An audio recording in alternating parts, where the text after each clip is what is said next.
변함없는 사랑으로 우리와 함께 하시는 하나님, 그 사랑으로 저희를 지키시고 인도하여 주셔서 너무나도 감사드립니다. 이 하나님의 사랑을 기억하며 하나님을 따라가며 하나님 안에서 참된 평안과 기쁨을 누리며 살아가는 저희 모두가 되게 하여 주시옵소서. 이제 하나님의 말씀을 듣습니다. 저희에게 듣는 마음을 주셔서 말씀에 귀 기울이게 하시고 모든 것을 아시는 하나님께 간절히 구하는 저희 모두가 되게 하여 주시옵소서. 그리고 하나님께 예물을 드리는 손길이 있습니다. 하나님께서 이 가정에 은혜와 복을 더해 주시고 날마다 범사에 감사하는 삶을 살아가는 이 가정이 되게 하여 주시옵소서. 거룩하신 예수님의 이름으로 기도합니다. 아멘. 하나님의 말씀 시편 118편입니다.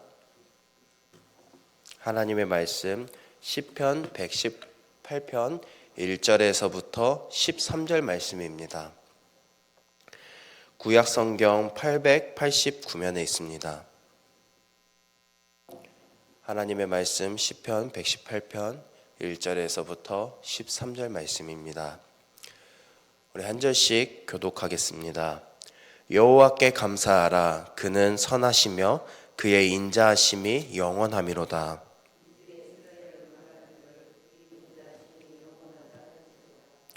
이제 아론의 집은 말하기를 그의 인자하심이 영원하다 할지로다.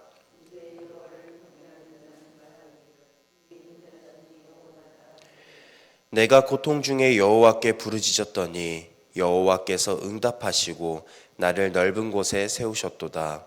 여호와는 내 편이시라. 내가 두려워하지 아니하리니 사람이 내게 어찌할까.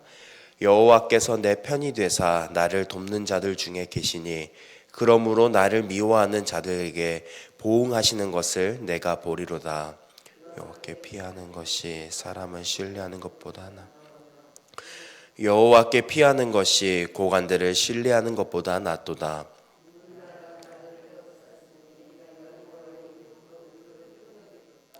그들이 나를 애워싸고 애워쌌으니 내가 여호와의 이름으로 그들을 끊으리로다.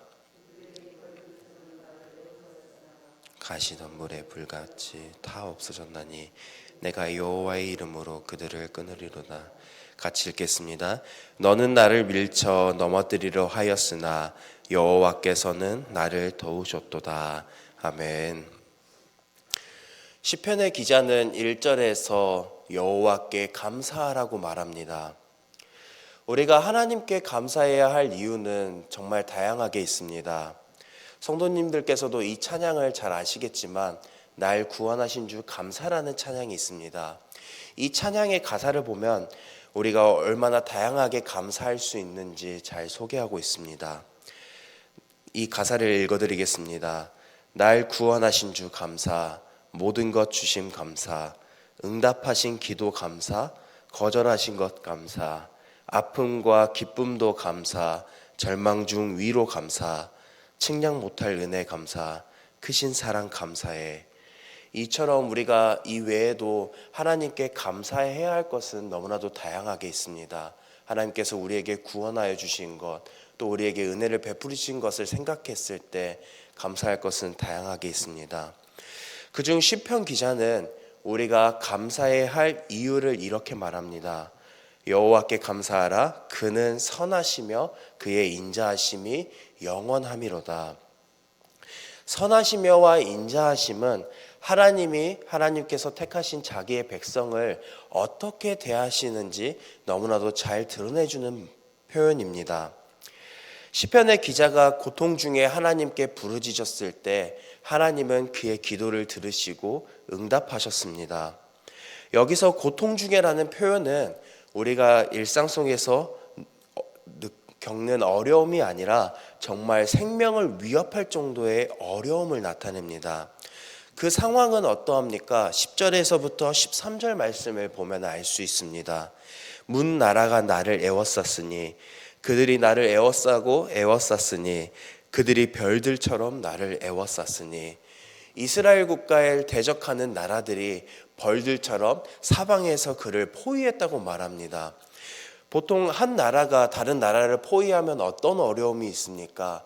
식량을 구하는 것도 어려워지고 더 이상 먹을 것이 어려워져 정말 기근에 생명을 유지하는 것조차 어려운 상황까지에 이릅니다. 시편의 기자는 이러한 상황 속에서 하나님께 어떻게 하였습니까? 하나님께 부르짖었더니 하나님께서 그의 기도를 들으시고 하나님께서 응답하여 주셨습니다. 우리가 여기서 주목해야 할 점은 하나님께서 이 기도에 응답하셨을 뿐만 아니라 넓은 곳에 세우셨다고 말합니다. 5절 말씀입니다. 내가 고통 중에 여호와께 부르짖었더니 여호와께서 응답하시고 나를 넓은 곳에 세우셨도다. 아멘.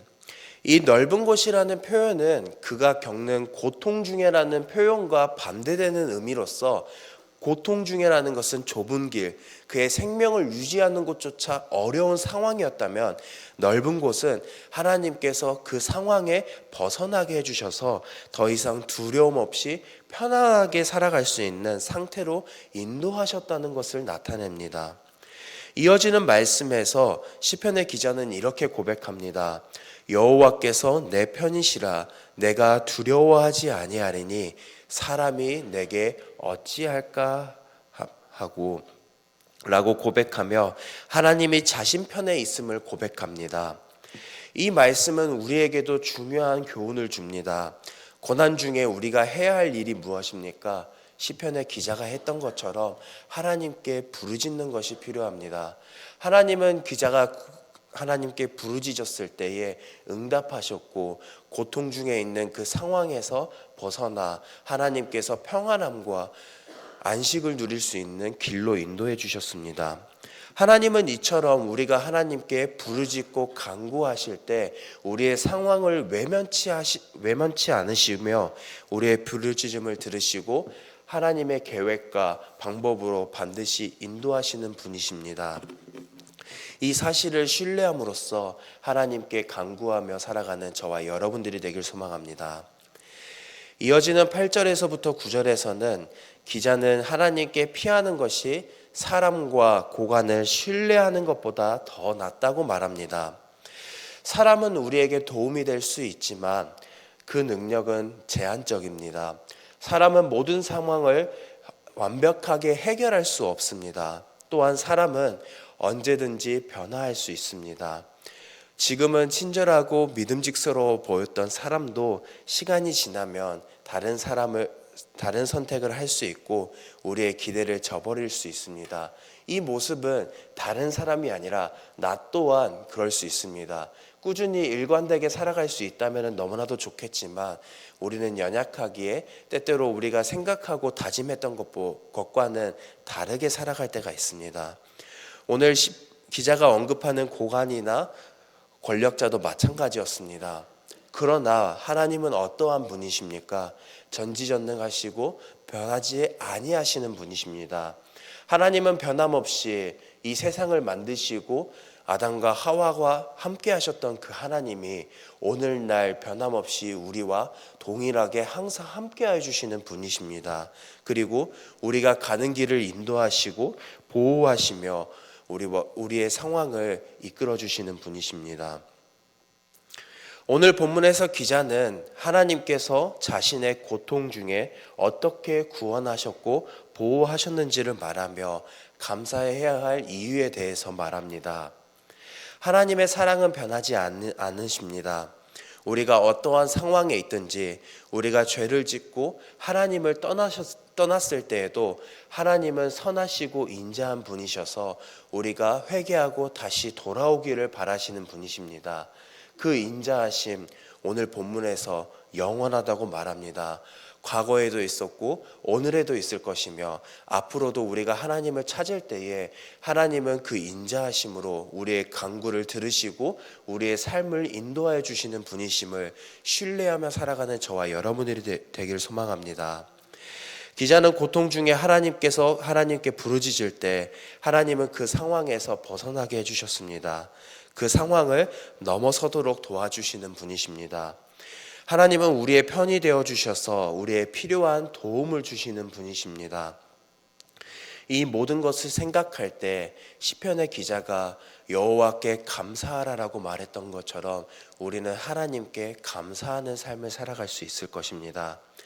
감사는 단순한 표현이 아니라 하나님께서 우리의 기도에 응답하시고 도우시는 분이심을 신뢰하는 믿음의 고백이기도 합니다. 하나님께서 우리에게 시편의 기자에게 베푸셨던 은혜를 기억하면서 또한 하나님께서 우리에게 주시는 은혜를 기억하면서 우리와 변함없이 함께 하시며 도우시는 분이심을 믿고 감사하는 삶을 살아가는, 신뢰하는 삶을 살아가는 오늘 이 하루가 되길 간절히 소망합니다. 우리 시간 들은 말씀을 기억하면서 두 가정을 위해서 함께 기도하겠습니다. 소연숙 권사님의 기도 제목입니다.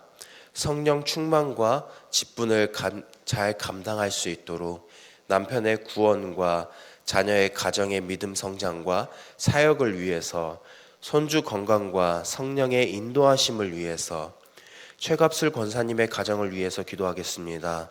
온 가정이 믿음 안에서 하나 될 수 있도록, 말씀에 순종하는 가정이 될 수 있도록, 온 가족이 건강할 수 있도록, 우리 시간 이어서 들은 말씀을 기억하며 각자의 기도 제목과 환우와 나라를 위해서 함께 기도하겠습니다.